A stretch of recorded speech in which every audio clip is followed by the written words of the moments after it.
Saya pun tak tahu item ni betul ke tak. Lama tak main agak silap apa ni si Link ni. Kosong part wak dah tinggi gila lah. Zero saya nombor 24 Malaysia dah.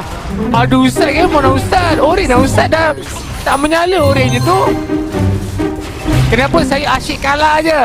Tak apa Samuan, kalah tu benda yang biasa. Korang kena lalu fasa-fasa kalah dalam game. Dalam realiti pula korang akan ditipu, korang akan dipermainkan orang, korang akan kena macam-macam. Supaya apa? Supaya korang belajar. Bila korang ditipu dan macam-macam, korang akan belajar dan korang akan menjadi version lagi baik untuk korang. Dalam masa yang sama kita ni kat dunia kena uji. Macam itulah jadi tak ada benda yang manis-manis. Tak ada benda yang macam aku umur 25 aku nak ada Bugatti. Tak boleh punya.